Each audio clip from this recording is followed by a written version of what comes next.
Have you ever just stopped and wondered, how did we get here?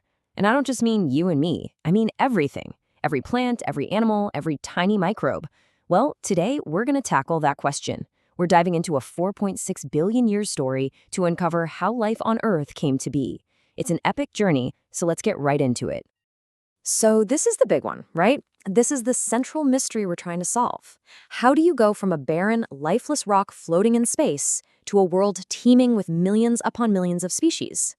The answer, it turns out, is written in the fossil record, it's coded in our DNA, and it's even hidden in the very rocks beneath our feet. All right, so our story has to start at the very beginning, and I mean the very beginning. We're going back to an Earth that you and I wouldn't even recognize.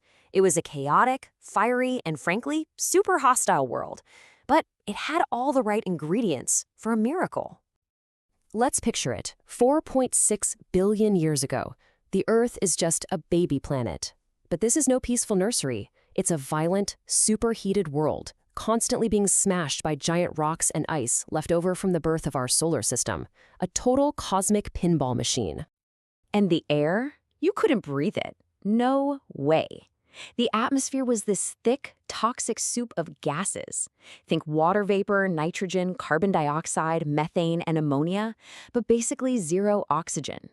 This is what scientists call a reducing atmosphere, and it turned out to be the perfect chemical kitchen, with lightning strikes and volcanic heat providing the spark to cook up the very first ingredients of life. Okay, so we've got the raw materials, and we've got the energy source.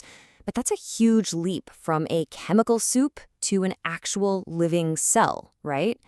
It's one of the biggest questions in science, but researchers have pieced together a pretty convincing story of how it could have happened. The leading theory breaks it down into four main stages. First, all that raw energy, the lightning, the heat, started forging simple organic molecules from the inorganic stuff just lying around. Step 2, these little molecules started linking up into long chains, forming bigger, more complex things like proteins. Then, step 3, they got wrapped up inside protective bubbles, or membranes, creating these little packages called protocells. And finally, step 4, the absolute game changer. Molecules like RNA showed up, which could make copies of themselves. Suddenly, inheritance was possible. So once life got that first tiny foothold, it kicked off this incredibly slow multi-billion-year process. And in that time, life didn't just change itself, it completely transformed the entire planet. Let's look at 3 of the absolute biggest game changers from life's early days. Now, you have to appreciate the timescale here. For almost 2 billion years, life was, well, really simple. The first fossils we have from about 3.5 billion years ago are just these basic single-celled organisms called prokaryotes. Then, around 2.7 billion years ago, a revolutionary new trick arrived, photosynthesis. Tiny cyanobacteria started pumping out oxygen, and that changed everything. Finally, another billion years later, we see the first complex cells, eukaryotes, the ancestors of every plant, animal, and fungus today. And that oxygen, wow, it had a massive impact. At first, it was actually a deadly poison to most early life. But over millions of years, as it filled the atmosphere, it sparked an evolutionary revolution. Life learned how to use oxygen, leading to way more efficient energy. This is what made complex life possible. Life didn't just adapt to the planet, it completely terraformed it. Okay, so now we have complex life. But how did it get so ridiculously diverse? I mean, how did we get from one type of complex cell to the millions of different species we have today? To answer that, we've got to talk about maybe the single most important idea in all of biology. So, before Charles Darwin, people had ideas about how species might change. Jean-Baptiste Lamarck, for example, thought that traits acquired during an organism's life could be passed on. You've probably heard his famous giraffe example. A giraffe stretches its neck to reach high leaves, and its babies are born with longer necks. It's a nice, simple idea, but it's just not how it works. Darwin's theory of natural selection completely flipped the script. He said, no, the variation is already there. In any group of giraffes, some are just randomly born with slightly longer necks than others. Darwin's whole theory is built on a few simple, powerful observations. First, there's always natural variation in any population. Just look around you. Second, organisms make way more offspring than can possibly survive, which leads to competition.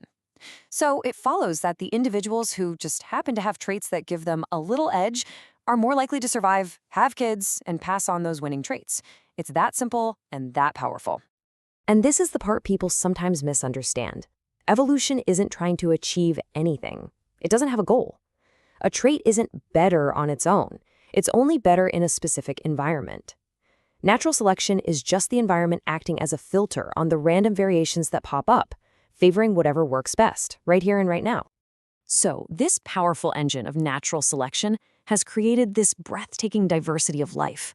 I mean, an incredible library of millions of species. Faced with all this, scientists needed a system.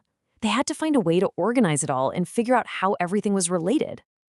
And that system is the science of taxonomy. You can think of it as the ultimate filing system for life.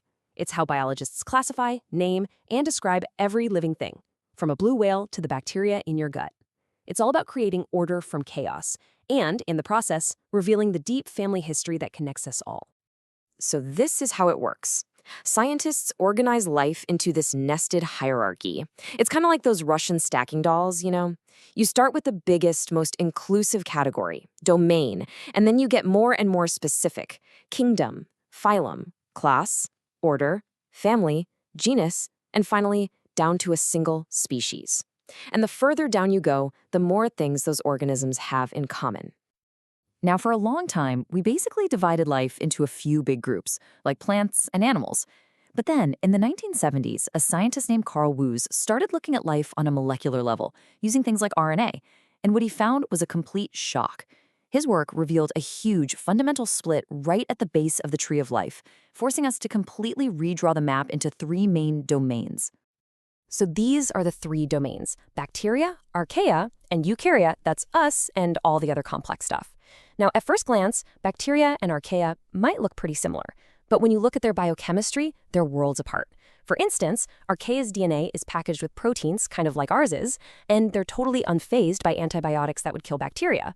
Plus, archaea are the kings of extreme living. You find them in volcanic vents and super salty lakes.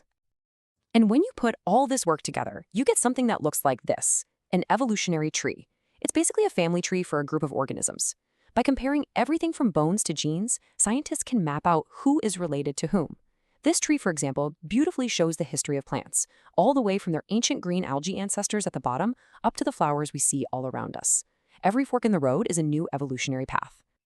And so, after a 4-billion-year journey, here we are. We've gone from a chemical spark in a primordial soup to a planet just bursting with complex, incredible life. But, the story is definitely not over. Think about it. Every single living thing on this planet is a character in this one massive story. We're all distant cousins, every one of us descended from that very first spark of life. That shared history is the big, beautiful, unifying idea behind all of biology. We are the product of an unbroken chain of survivors stretching back 4 billion years. And we're the first species on this planet that can actually understand that story, that can read the history written in our own cells. So the real question is, what are we going to write in the next chapter?